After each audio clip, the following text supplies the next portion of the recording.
2 കോടി രൂപയുടെ തട്ടിപ്പ് നടത്തി ആന്റണി എംപിക്കെതിരെ ഗുരുതര ആരോപണം. നമസ്കാരം. ഈ ദിവസത്തെ ഏറ്റവും പ്രധാനപ്പെട്ട വാർത്താ വിശേഷങ്ങളുമായി ജനേകം ടോപ്പ് 10 ന്യൂസിലേക്ക് സ്വാഗതം. ആന്റണി എംപിക്കെതിരെ ഗുരുതരമായ സാമ്പത്തിക തട്ടിപ്പ് ആരോപണവുമായി ഫിനാൻസ് ഉടമ.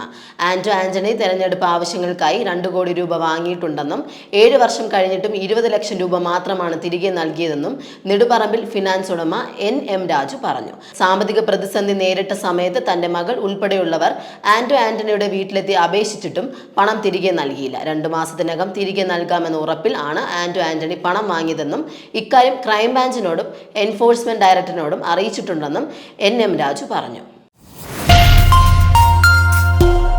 ശബരിമല സ്വർണ്ണക്കൊള്ള കേസിൽ അടൂർ പ്രകാശ് MPയെ SIT കസ്റ്റഡിയിലെടുത്ത് ചോദ്യം ചെയ്തു. സ്വർണ്ണക്കൊള്ള കേസിലെ പ്രതികളുമായി അടൂർ പ്രകാശിന് ബന്ധമുണ്ടെന്ന് തെളിയിക്കുന്ന നിരവധി ചിത്രങ്ങൾ പുറത്തു വന്നതിന് പിന്നാലെയാണ് SIT നീക്കം. സ്വർണ്ണക്കൊള്ള കേസിലെ 1-ാം പ്രതി ഉണ്ണികൃഷ്ണൻ പോറ്റിയുമായും സ്വർണം വാങ്ങിയവരുമായും അടുത്ത ബന്ധമുള്ള ആളാണ് അടൂർ പ്രകാശ് എന്ന് തെളിയിക്കുന്ന നിർണായക വിവരങ്ങൾ SITക്ക് ലഭിച്ചിരുന്നു. ജമാഅത്തെ ഇസ്ലാമിക്കെതിരെ സമസ്ത സമ്മേളനത്തിൽ പ്രമേയം. മൗദൂദി ചിന്ത യുവാക്കളെ വഴിതെറ്റിക്കുന്നുവെന്നും പാൻ ഇസ്ലാമിക് തീവ്ര ചിന്തയ്ക്കെതിരെ ജാഗ്രത വേണമെന്നും പ്രമേയത്തിൽ പറയുന്നു. രാഷ്ട്രീയ ഇസ്ലാം എന്നത് അതീവ അപകടകരമായ ആശയമാണെന്നും ഇത്തരം ചിന്താഗതികൾക്കെതിരെ സമുദായം ജാഗ്രത പാലിക്കണമെന്നും ഇത്തരം വിഘടനവാദികളെ ശക്തമായി പ്രതിരോധിക്കണമെന്നും പ്രമേയം ആഹ്വാനം ചെയ്തു. മതരാഷ്ട്രവാദവും തീവ്ര പ്രബോധന ശൈലിയും നമ്മുടെ വഴിയില്ലെന്നും സമസ്ത പ്രമേയം പറയുന്നു. മുംബൈ തീരത്ത് നിന്ന് 100 നോട്ടിക്കൽ മൈൽ അകലെ അറബിക്കടലിൽ വച്ച് അന്താരാഷ്ട്ര എണ്ണക്കടത്ത് സംഘത്തെ ഇന്ത്യൻ കോസ്റ്റ് ഗാർഡ് പിടികൂടി. അത്യാധുനിക സാങ്കേതിക വിദ്യയും വ്യോമ നാവികസേനയുടെ ഏകോപനവും ഉപയോഗിച്ച് നടത്തിയ അതിസാഹസികരമായ ഓപ്പറേഷനിലാണ് കള്ളക്കടത്ത് സംഘം പിടിയിലായത്. യുദ്ധം നിലനിൽക്കുന്ന രാജ്യങ്ങളിൽ നിന്ന് കുറഞ്ഞ വിലയ്ക്ക് എണ്ണ ശേഖരിച്ച് അന്താരാഷ്ട്ര സമുദ്ര അതിർത്തിയിൽ വച്ച് മറ്റ് കപ്പലുകളിലേക്ക് മാറ്റി ലാഭം കൊയ്യുന്നതാണ് രീതി. ലൈംഗിക കുറ്റവാളി ജെഫ്രി എപ്സ്റ്റീൻ വ്യവസായി അനിൽ അംബാനിക്കായി സ്വീഡിഷ് സുന്ദരിയെ കാഴ്ചവെച്ചുവെന്ന് വെളിപ്പെടുത്തുന്ന സംഭാഷണ വിവരങ്ങൾ പുറത്ത്. 2017 മുതൽ 2019 വരെ ഇരുവരും തമ്മിൽ നടത്തിയ സംഭാഷണങ്ങളുടെ ഉള്ളടക്കമാണ് പുറത്തു വന്നിരിക്കുന്നത്. ബിസിനസിനെ കുറിച്ചും സ്ത്രീകളെ കുറിച്ചുമായിരുന്നു ഇരുവരും തമ്മിൽ സംസാരിച്ചതെന്ന് US ജസ്റ്റിസ് ഡിപ്പാർട്ട്മെന്റ് പുറത്തുവിട്ട രേഖകൾ സൂചിപ്പിക്കുന്നു. ഇസ്ലാമാബാദ് ചാവേർ ആക്രമണത്തിന്റെ ഉത്തരവാദിത്വം ഏറ്റെടുത്ത് ഇസ്ലാമിക് സ്റ്റേറ്റ്. ചാവേർ ആയത് സെയ്ഫുള്ള അൻസാരിയാണെന്നാണ് വിവരം. ആക്രമണത്തിൽ പങ്കുണ്ടെന്ന പാകിസ്ഥാന്റെ ആരോപണം ഇന്ത്യ തള്ളി.